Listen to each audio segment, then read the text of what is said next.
Hi, Kathryn here with Handmade by Circle Art Designs. Today on my work table, I'm going to be working on a boho style necklace. It will involve leather and beautiful kind of quirky beads and some beads actually that have come from one of the previous bargain bead boxes. This is project 2 for January. So let's get started by turning our eyes to the mat. So as we turn our eyes to the mat, our work table, we see this beautiful thankful and blessed. And I do feel thankful and blessed. And I thought, what am I going to share with you today? Let me wipe this off just a little bit. Well, one of the things I'm very thankful for is new projects. For Christmas, I received watercolors and a watercolor sketchbook, and I am having so much fun just playing with the colors and doing doodles. Now, I didn't know that was a thing, but you draw on with black ink onto your dry watercolors and fill in the picture. And I just love it. What a blessing. The Lord made us to be, I think, creative, for He is creative, and I am so thankful for that. So, as you think about your week, what about you? What is something, small or big, you are thankful for this week? All right, let's lay the mat down and let's get everything ready to go so we can put the things together for this project.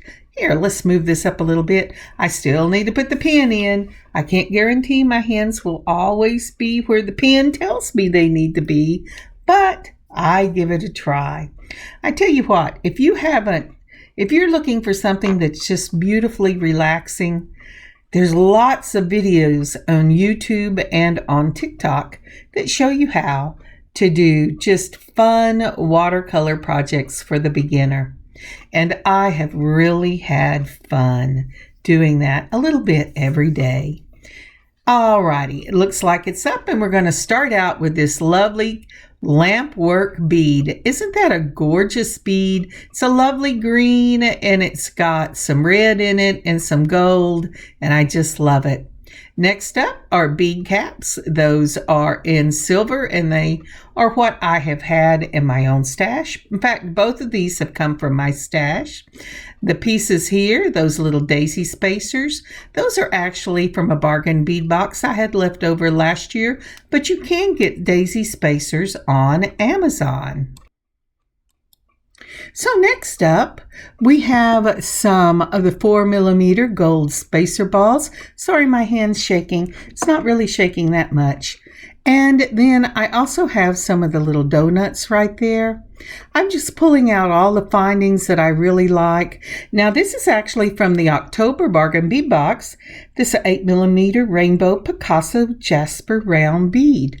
And I really like these. And again, from the October bargain bead box, we have those 6x4 crystal faceted rondelles in a light green. I'm going to be using a little bit of wire for this. And this is artistic wire. And let's see, what else will I need? Oh, I know. And I have pulled also some of the clamshell crimps. And I have pulled a bell and a jump ring. Just all the things you would need to make a necklace, and my lobster claw clasp. All right, again, the beads that I have are left over from the October bargain bead box. Now, I've also pulled some of the 11 O's in the gold and the bronze because I'm not sure which one I'm going to use yet. This is a beautiful brown cord, and I just love this cord. Alrighty, we're going to start off by making the two-step dangle pendant for this necklace. I've taken my 20 gauge artisan wire in gold or artistic wire in gold, and I'm taking my nylon pliers, and let's just straighten this out a bit. If you saw the roll when I first showed it to you, you will know that this is the end of this roll. And this wire has been greatly abused on the tip because I always stick it through the top and fold it over so it doesn't unwind completely in my wire drawer. But using my fingers and my nylon pliers, I've gotten it fairly straight. Remember, beads are going on this, and that's forgiving. Now, using the flush cutters, holding them flat so that it will cut it flat, I've gone ahead and cut the piece that I need for my first, oh, come on, put your bell down. For my first eye pin, I'm using the smallest of the bell stacks on this bell plier. It has several sizes to choose from, but since I'm doing an eye pin, I've chose to go ahead and use the smallest, and I just use teeny little curves till I bring the wire all the way down. Now I'm looking at that going, it is a sad little eye pin. So I'm going to pull this out again with my fingers now that it's not the part I've been bending. Using my nylon to finish it out, I'm going to see if I can't get just a straighter eye pin for that. Using my flush cutters, I'm cutting it flat. And then I'm going to use my bell. Again, this is a belling tool or belling plier. It has 6 different sizes, and I'm using the smallest. Little bitty turns just like that until I get it to touch the wire on the other end, or pretty close to it. Now this time I was being a little crazy and I pulled it right off. But the beautiful thing is this bell is the same size all the way down. Just put it back on and finish it. Now I was looking to see if I got it closed, and I didn't. So the next thing here is I've taken my curved nose, just like that, not curved nose. Those are curved pliers, and I've closed up that circle. Always make sure your circle is closed up before you start. Now ahead of time, I have gone ahead and pulled out what I would like to use just for the pendant. This is the Lampwork bead. Any Lampwork, well, any bead will work, but I love the Lampwork.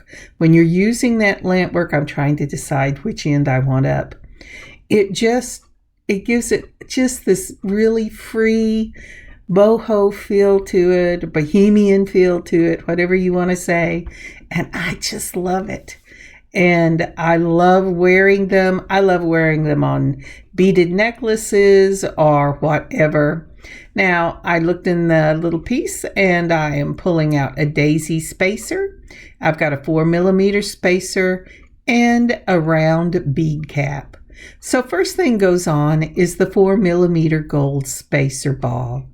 And I'm going to bring that right up to the eye pin. And next I'm going to put on a daisy, that gold daisy spacer. Isn't that pretty? It really is up to you what you use, what you have in your stash. But I love these. Now I'm putting on the bead cap to cup the bead, and it's going to look just like that. Now you need to decide, am I gluing it or not gluing it?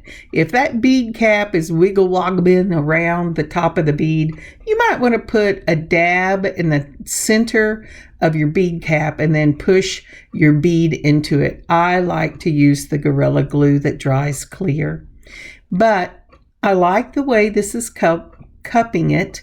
And if I get my eye pin tight enough whenever I am finishing up, it should just sit tightly together. But for added security, as you're doing this, the time to do it is whenever you're putting the bead cap. Now I have added another daisy spacer, and this time I am putting the bead cap in the exact same direction.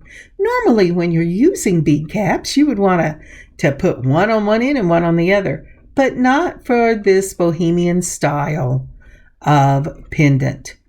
Now then, I have pulled out that beautiful rainbow bead from the October bargain bead box. That's just gorgeous. And it cups right into that bead cap. And one of the reasons I like these bead caps is they're pliable. And once you get it around the bead, you can very gently mash it with your finger until it fits tightly around the bead. Then we have that green bronze flash faceted little bead, and I love that. It's from that October. It's in my stash because I just didn't use them. And then your 4mm. So the green is a 6x4mm rondelle. And then the beautiful bead, boy, is my hand shaking. Sorry about that. The beautiful bead then that I am using in the brown is an 8mm. Now, using my bell again, I just mash that wire around that smallest because I want them to match. Then I flipped it over so that the wire is at the bottom. And now I'm just going to wrap this bead just like that. It can be a messy wrap. It goes fine with the look of this style. Or, you know, if you're not a messy wrap person, which my daughter is not a messy wrap person, then it looks just as beautiful if you're very careful and don't get your wraps hanging over each other. But mine is a messy wrap. Now then, I have cut it off with my flush cutters. I'm straightening this out to make sure that they're going in the same. I've got my curved and I'm putting in that cut wire so nothing will catch. And you might hear my daughter's little dog growling in the background. He just likes to talk. Sorry about that. It's my turn to watch him while she's out working. All right, so that is what this little Bohemian style Lampwork bead looks like, or pendant. Now you'll notice I have a loop at the top and the bottom. This is going to be a 2-step dangle. For the next one, I am using this little, I think it's 22 or 24 gauge head pins. Excuse me, I had to swallow. Swallowing is good. But anyway, and so I have taken out a cup bead cap. That's a little different from the others, but I didn't want to have to put all the rest of it back in. But it'll give me a very similar look to the first part of the dangle. And so once I have got that done, I'm going to go ahead and take this. I'm going to take one of those 8mm beads from the October bargain bead box, which is that rainbow, and oh, it's gorgeous. And then I am going to add, maybe, I don't know, let's see what it looks like. I'm going to add on a 4mm, and then I am going to add on my bead. Now it really depends on, let's see here. Do I like that? Maybe, maybe not. But I think, oh, let's go ahead and put on one of the green, because I was trying to match what I had done in what we're going to do in the necklace. But that was just really too big for the bottom of this dangle. So what I'm going to do is I'm going to get out some 11/0 copper, and this is in check glass seed beads. I'm going to put one of those on the bottom of this. It's a 24 gauge, or these little 11/0s would not go through that. Putting on a copper, then I'm putting on a daisy, just like that. And then I'm going to put on the green, the 8mm. Let's see if I like that. No, I can't make that green work. So we're going to try it the other way. The 8mm and then the rondelle, and I just go, nope, that is not working. Quit trying to make it work. And then I'm going to, so I put on the 8mm in the rainbow, and then I put on the bead cap, and then another of the 11/0 copper seed beads, and that's what I have decided to go with. Now I'm going to do a turn down loop here, and to do that you're going to take your round nose pliers, hold it just at the tip, and you're going to make little turns until you reach the bead at the bottom, just like that. You want at least 2.5 to 3 turns on a turned down loop so that you have enough invested in the loop that it won't pull out. And that will be the bottom of our 2-step dangle. I had it backwards. Or do I have it backwards? That is the great question. I think it's aesthetically pleasing to me to go ahead and make it the same look on both ends. So I'm going to go ahead and straighten this loop out just like this, maybe open it up a little bit because it's the eye pin that we made, and I'm going to put the little one down at the bottom right there where the big bead is. Now the reason I did that is, like I said, I like it to be equal. I'm an equal kind of person. Okay, if I have a lamp on one side, I want a lamp on the other side. So we have a small bead at the top and a small bead at the bottom, and that's what I decided to use. All right, let's go ahead and pull out this beautiful brown waxed cording. I really like this. I've tried to cut off a teeny little piece so it will have a point. I'm going to pull out the 8/0s and the rondelles, not 8/0s, the 8mm in that rainbow, and I'm going to go ahead and pull out the green. And I have pulled out for the end of this some clamshells in a gold, which would have worked if I had gotten the right size whenever I ordered them. I ordered the gold and the silver at the same time. The silver came a slightly bigger size and the gold wasn't. So I've gone ahead and put on a crimp. That would be the largest of the crimps I have in mind, whatever fits around your cording snugly, because it's only going to have one size. Now there I'm going to go ahead after that, and I'm going to put on or at least see if they fit. That's what I'm checking. What fits, what doesn't. I know I have to have a crimp, but I just could not make that, not crimp, rethink this, a clamshell. And I know it had to fit, but I just couldn't get it to fit. But right now I have not cut my piece yet. So after we've got our crimp on, we're going to go ahead and put on, once my fingers decide to find the hole. I'm sorry about that. If it's frustrating for you to watch, no, it's frustrating for me to chase it around. But what I'm doing is I'm putting on the 4mm spacer ball because it does fit just like that. Then I'm going to put on that 6x4mm rondelle. Remember, these are from the October. If you get the bargain bead box, you might have a few of these left over. If not, anything in your stash will work. And then this 8mm bead. Again, this is from the October bargain bead box. And it is in that beautiful rainbow, that brown rainbow color. And I think that is just so pretty. I think we call it a Picasso Jasper rainbow. Then I'm going to add another one of the rondelles and another of the spacer balls, just like that. And isn't that pretty?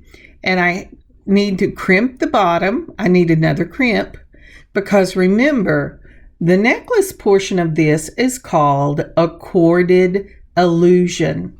An illusion necklace is one where the bead seems suspended. And here is the crimpers. If you haven't used them before, there's a hole in the back, a half a circle, and it's bigger. You put your crimp into that, and you mash it down, and it will make an M. It goes in the back, in M. Then once you get that M, only one side of the cord will be on the M. And then you're going to do a half a turn and put it in the front half circle. Once you get that in, you're going to mash your handles down again, and you're going to make sure, just like that, that it closes. And you want to give it a little tug, and I did, to make sure that it is closed. Because using it on a single cord, sometimes it doesn't close and you have to pull it and do it again. So I've done that on both sides, and my cord is sitting right there being happy. Now, the next thing is we're going to go ahead and we're going to space out about, let's see, what do I want this? About an inch, maybe an inch before I put the next beads on. And I'm going to put it in the back, just like that. And I'm going to crimp it down, just like that. There you go. And then I'm going to take and do a half turn, put it in the front. I'm going to crimp it down again, just like that. Let's see if I can get that. One of the things I discovered with this cording when I was working with it, I don't know why I'd never noticed before, but it wants to turn on you. And it's so important that you keep it in, when you do the second of the crimps, that you keep it in that small loop, half circle at the front, straight, so that it mashes the M together. Now again, and we'll be repeating this, you're putting on your 4mm, then you're putting on your rondelle, and then you're putting on your Picasso jasper in that beautiful rainbow. I couldn't get it through. One of the things when they drill these semi-precious gems is the hole doesn't necessarily, I don't know why, but it isn't necessarily the same size all the way through, or it gets bits stuck in it. So I am trying very hard to find one that it will go through. Now I'll tell you how I remedied this in a minute, but I have to, there we go. I finally got the little tip in. I'm going to go ahead and pull it all the way down, and I'm going to, there you go. I'm trying to say, okay, what I am doing here is I have taken a little bit of my Mod Podge from when I was doing, there it is, there's a picture. For Christmas, I made about 15 icons, and I had to Mod Podge the top of each of the icons. Well, it works wonderful to keep your little threads together. You put a little dab of that Mod Podge on, you let it dry, and it keeps your, for the most part, it keeps your cording from unbraiding or unwinding. So I've got this on again. Remember, it's a spacer, rondelle, 8mm, rondelle, spacer, and then another one of these little crimps. Again, depending on your cording that you're using, you want to use the crimp, the size that goes through, but is snug. You don't want it to have a lot of space. All right, put it in the back. I'm mashing it to make an M. There's the M. Then I'm going to put it in the front with a half turn, because remember, it has to turn where we can mash that M together. And I have to tell you, I struggled a lot with this because the cording wanted to turn underneath the pliers or the crimpers whenever you were crimping. If you find that happens, once you get at least a partial crimp on it, you can use your chain nose pliers and finish crimping that down. And this is the thing that I'm having issues with right now, is just getting that crimp mashed enough that I know it's secure on the cord. So there are 3 of them. I'll take a picture and show you what it looks like. All right, the thing to remember, and the things you see in this picture, I have not cut my cord yet. So I am adding to the long length of cord as I am doing the first side of the necklace. Now then, if you see, I hope you can see, you start with a crimp. Go ahead and crimp it. Then you put a 4mm spacer ball, your 6x4mm rondelle, your 8mm round bead, your 6x4mm rondelle, a 4mm spacer ball, and another crimp, and go ahead and crimp it down. When you crimp, make sure you start at the back. It's only going to be on one side of the crimp. When you crimp it, it will make an M. Only one side will have the cord through it. Once you've made that M, do a half turn, move it up to the front half circle on the crimper, and mash your M together. It's very important that M gets mashed together, because when you do, it bites into the cording and it keeps it from sliding on the cord, and it gives you that look of suspended bead. The other thing is decide how far apart you want your beads. I personally like the length of my finger, of my pointer finger, from knuckle to the end of my finger. It's a measurement I can carry with me wherever I go. And that's what I judge it by.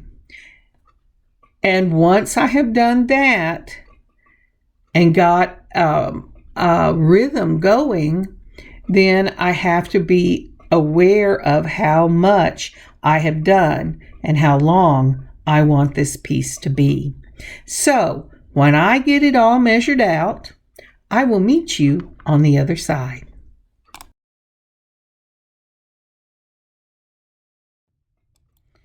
And we're back. Now, as you look at my ruler here, you'll notice that I'm almost at 12 inches. This is one side. I am going to go ahead and I'm going to put on another crimp, because this will be the middle of my necklace. And I am going to, let's see here, get it right here, measure it about the same length. There's my little trusty finger pointer, and I'm going to go ahead and crimp it like we've done before. I do not know how many of the pattern you will need, because I don't know how long your necklace you're wanting it to be. Some people like really long, some people like really short, or somewhere in between. I'm a somewhere in betweener. So once I do that, I am continuing on with the same pattern that we have been doing. And because remember, we're at the middle of our necklace. So let's see if I can't get this on just like that. And yep, that's exactly where I want it to be, but I'm only doing half of a pattern. Then I'm going to go ahead and put on my bell. So for that half, I've done the crimp, a spacer, the rondelle, and the 8mm, and then I put on my rondelle. Now, my bell. Once my bell is on, I'm going to go ahead and put on another of the 8mm. I'm going to put on a rondelle, the spacer, and a crimp, and I'm going to crimp it, and that is the middle of my necklace. Let's see here, just like that, so you can get a good picture of what that is going to look like. In fact, let me take a picture for you. All right, as you can see, this is the center of the necklace. Again, we started with a crimp, then your rondelle, your 8mm, your bell, your 8mm, your rondelle, a 4mm spacer, and then another crimp.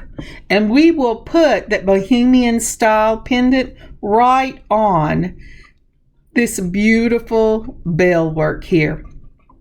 This gives it an accent, and it also, using those 8mm on either side of that bell, keeps that bell from moving the pendant all up and down your necklace.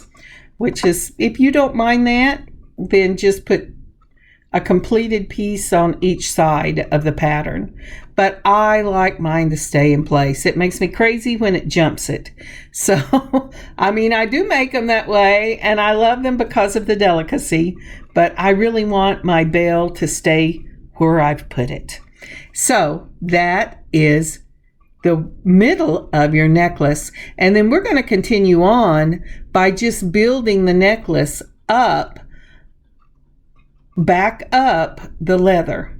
So let's continue on.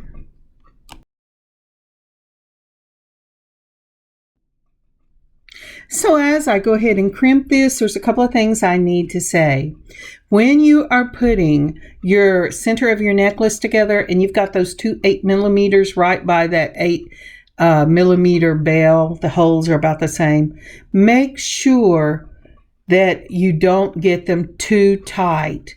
You want, if you get it too tight, if you get it too tight, what happens is the 8mm will slip into the bell itself and it won't allow the necklace to bend and move. So you have, when you're doing the center, you want to give it a little bit of leeway. The other thing, if you're enjoying this video, it would really help a lot if you would like it and leave a comment and share this video. That would be awesome.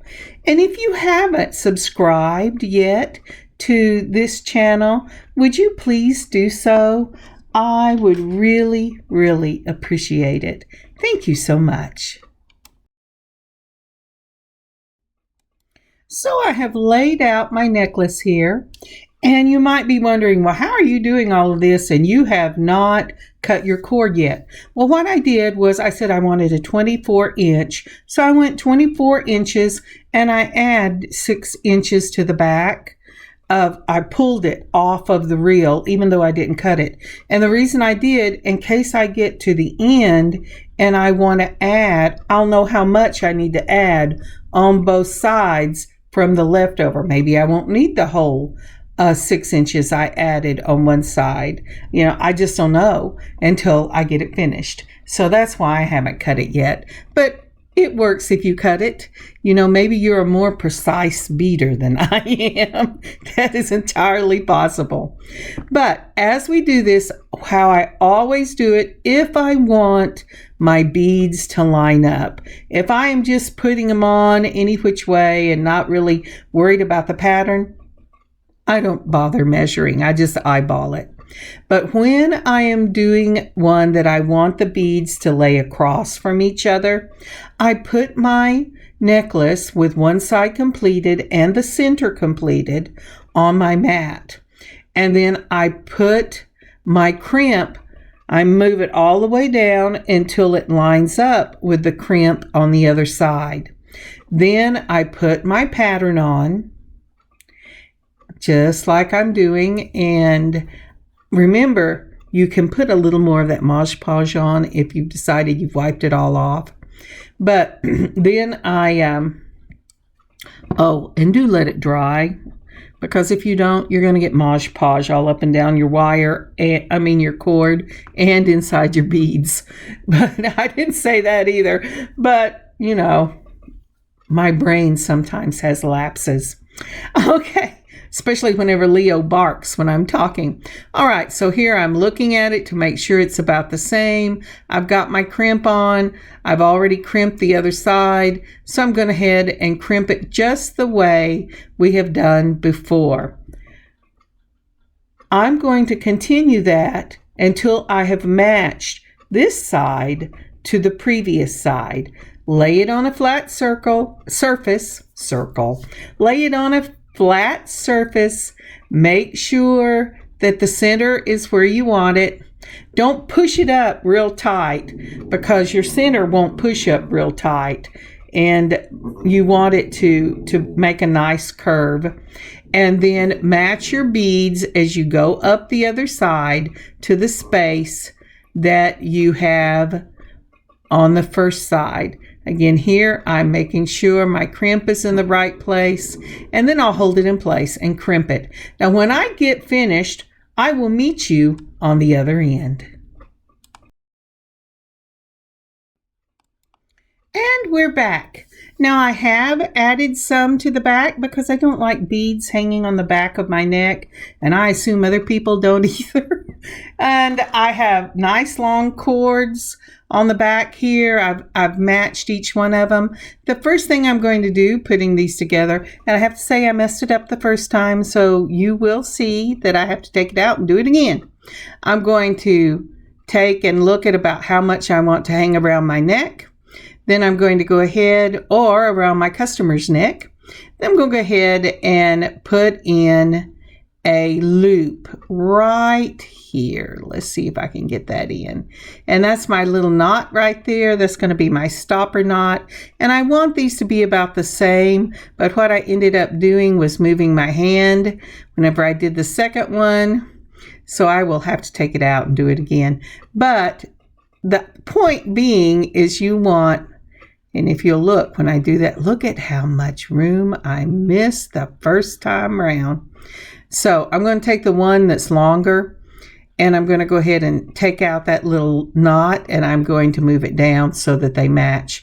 And this is just a loop and go through. And I'm going to use the push-pull method that I do whenever I am doing knotting between beads. Maybe not.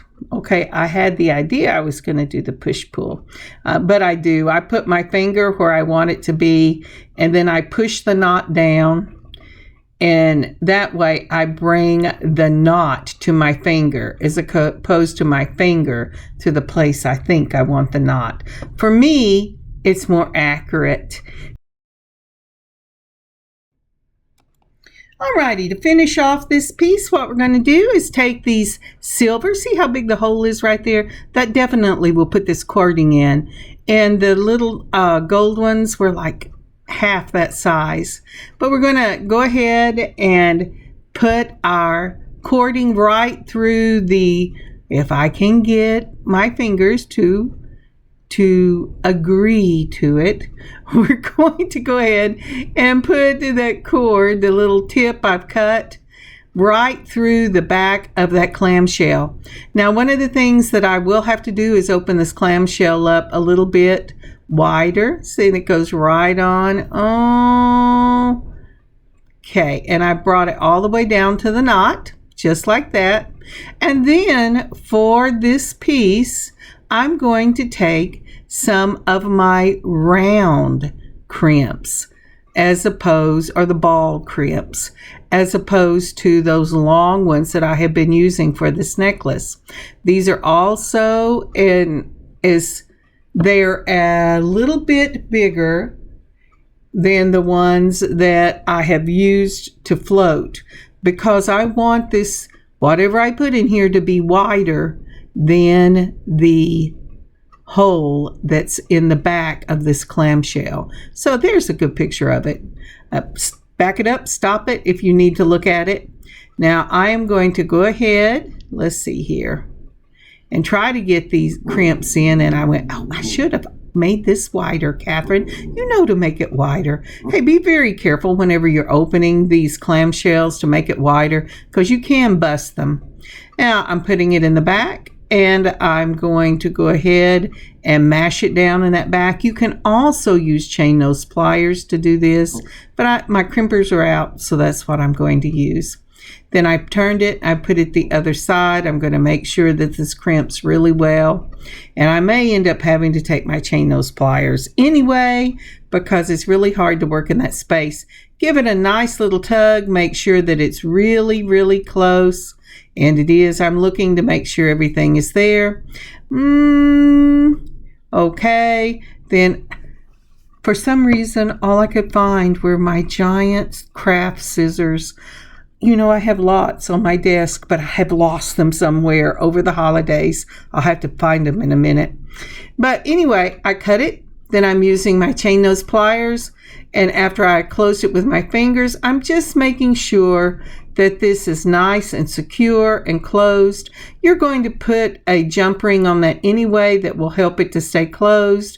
And then we're going to do the exact same thing on the other side.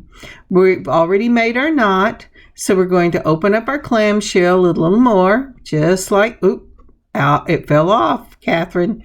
Can you see the pin down there? I can if I was bothering to look.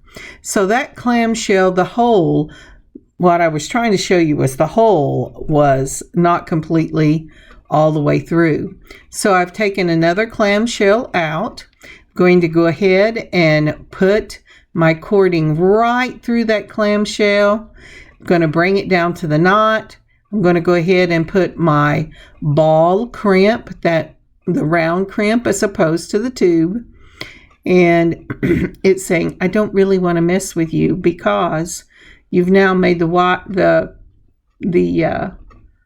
cording go away. But I just tried another one and it went right in. Once I do that, I'm going to take my crimpers and I'm going to go ahead and crimp it just like we've been doing. You should have had lots of practice with crimping with this one. And I really love illusion necklaces. I love the flow of them, the light, airy. Okay, I just like the Bohemian look. That is my thing. I love it. But I also love the very delicate look too of probably maybe the Victorian era, but I'm eclectic. Is that what you call it? But I really love it. All right. So I've had to do a couple of times and I'm still messing with it a little bit.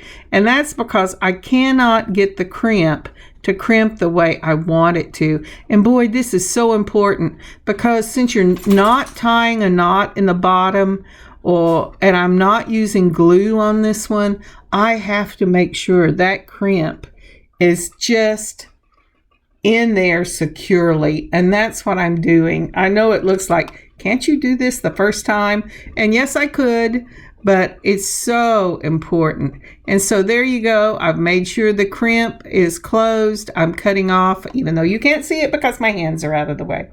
But this has been a long video. You think it's a long video when you're watching it? Think that I have sped this up and edited and done a lot of it off. And this takes quite a bit of time. So if you decide to make this for yourself, be gracious to yourself. Allot the amount of time that you're going to need to do it. And I would allot at least 2 or 3 hours to get this done and done right. Don't be in a hurry. If you get in a hurry, you make mistakes. I know this from experience. So now then, I've got those closed off. I have pulled out from my little stash of ribbon. Those were ribbon clasps with, they come with lobster claw clasps and the little jump rings and the extenders that go with it. I'm going to put an extender on this one because it is going into the shop. And like I said, some people like them a lot longer than I like mine. And I want to be able for my pieces to be versatile so that people can have them set where they would like to have them set. Because after all, you're buying from me off of an online website as opposed to going in a store where you can try it up against your skin and know about where it's going to hang.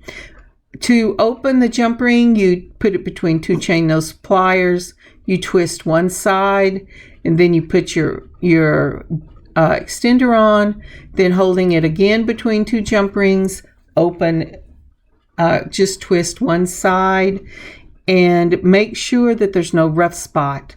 If there's a rough spot, this is not closed. When your jump ring fits together properly, there should not be a rough spot. If you have a rough spot, that means it's either not closed completely or it is lapped one side above or under the other, which doesn't seem to be a problem in the moment. But where the problem comes in is when you wear it over time, it will go ahead and pull apart enough for it to come off of your necklace, and then it can be broken or lost, and that would be a real shame. All right, I've got the jump ring through. I'm going to go ahead and put my lobster claw clasp on, and then I'm going to close it again between 2 chain nose pliers and just 1 twist of the wrist so you don't stress the metal. Touch the top and make sure that it's closed. Open your open your lobster claw, and we're just going to close it on the extender, and that part is finished. Now then, I'm going to use jump ring to put on this beautiful Bohemian glass 2-step dangle pendant. I love the Lampwork glass. I think it is just perfect. So I have chosen to go ahead and take a smaller than I had pulled out at the first jump ring to go ahead and put this on. It's really up to your tastes. If you want it to stand out more, use a larger jump ring because it can be part of the design, and it is so pretty whenever it is in the design. But I really wanted for this one for the beauty to be in the pendant itself. I wanted the eye to be drawn to that pendant. There we go. I was trying to move everything out of the way so maybe you can see. And that is the finished product. Now, isn't that pretty? I just love this. Oops, I got the thing all tangled whenever I was messing with it. This necklace is gorgeous. Just gorgeous. So now then, what are you doing now, Kathryn? Well, I have wrapped a teeny little rondelle, and I have done this as a turn down, just like I did before. And I am going to go ahead and open up, and I'm going to put this on the back on that extender so that the back looks as beautiful as the front. Also, something I did not show on this DIY is I made a pair of matching earrings that I will show with the necklace in pictures. They are just on a larger hoop jump ring, and they are wrapped charms, and I added that to a pair of the fishhook for the fishhook wires for your ears. So this is the finished project, and I'll show you some pictures. I think this is a beautiful necklace. I love the casualness of it. It's a go anywhere necklace. Look beautiful no matter where you go. And I absolutely love that 2-step pendant with the Lampwork beads. It's gorgeous. And here are the pictures of the necklace with the matching earrings. Now, aren't those earrings just the cutest little things? And they go so well with this necklace. Both the earrings and the necklace will be up in our shop at circleartdesigns.com. I want to thank you so much for joining me today. I had such a good time designing and making this necklace. I hope that you design and make one of your own. God bless you. God keep you safe. May you have an amazing beading adventure of your own this weekend. God bless. Kathryn, Handmade by Circle Art Designs. Bye, y'all.